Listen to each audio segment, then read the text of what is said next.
வணக்கம், நான் உங்கள் chef Muralidharan. Welcome to chef Madras Murali kitchen. இன்றைக்கி நம்ம பார்க்க போகிற டிஷ் வந்து என்ன அப்படின்னா பீட்ரூட் தயிர் பச்சடி. இந்த பீட்ரூட் தயிர் பச்சடி செய்ய தேவையான பொருட்கள் அப்படிங்கிறத பார்த்துடலாமா? வாங்க வீடியோக்குள்ளே போகலாம்.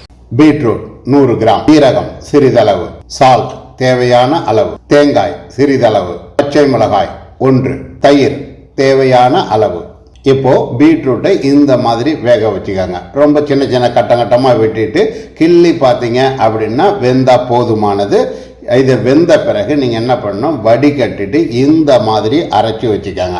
ஸோ இது வந்து நல்லா நைஸாக அரைச்சிங்கன்னா நல்லா இருக்கும். அதே மாதிரி தண்ணி ஊற்றாமல் அரைக்கணும், அப்போ தான் நல்லா இருக்கும். இப்போ தண்ணி ஊற்றாமல் அரைச்ச பிறகு பேனில் நீங்கள் என்ன பண்ணுறீங்க அப்படின்னா இதை மாதிரி போட்டு ஒரு சூடு பண்ணணும். சூடு பண்ணுறது அப்படின்னா வெறும்னா சூடு பண்ணால் பத்தாது, கொஞ்சம் கொதிக்க வச்சு நம்ம லூஸாக இருக்கிற பீட்ரூட்டை வந்து என்ன பண்ணணும் அப்படின்னா கொஞ்சம் திக்காக ஆக்கணும்.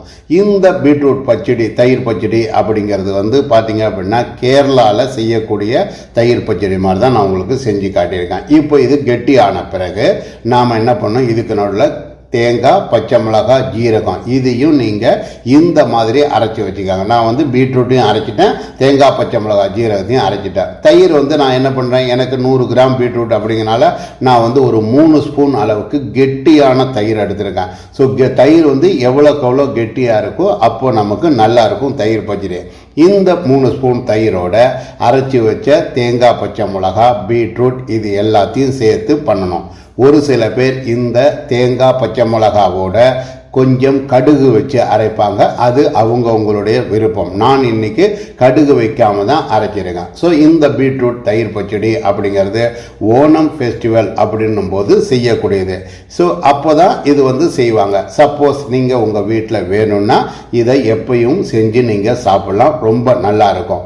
ஒரு சில பேர் இந்த பீட்ரூட் ஸ்வீட் பச்சடி பண்ணும்போது என்ன பண்ணுவாங்க, தயிர் பச்சடி அதாவது குக் பண்ண மாட்டாங்க. நான் வந்து 2வது முறையாக குக் பண்ணியிருக்கேன் அப்படின்னா கொஞ்சம் நல்லா திக்காக வரணும் அப்படிங்கிறதுக்காக தான் குக் பண்ணியிருக்கேன். ஸோ இப்போது பீட்ரூட் தயிர் பச்சடி ரெடி ஆகிடுச்சு. இதை மாதிரி உங்கள் வீட்டில் நீங்கள் செஞ்சு பாருங்கள், செஞ்சு பார்த்து என்ஜாய் பண்ணுங்கள். தயிர் பச்சடி, ஸ்வீட் பச்சடி தனித்தனி பிளேலிஸ்ட் வச்சுருக்கேன், பார்த்து என்ஜாய் பண்ணுங்கள். என்னங்க, ஷெஃப் மெட்ராஸ் முரளி கிச்சனில் செஞ்ச இந்த டிஷ்ஷை நீங்கள் செஞ்சு பாருங்கள். செஞ்சு பார்த்து உங்களுடைய ஃபீட்பேக்கை கீழே இருக்கிற கமெண்ட் பாக்ஸில் பதிவு பண்ணுங்கள்.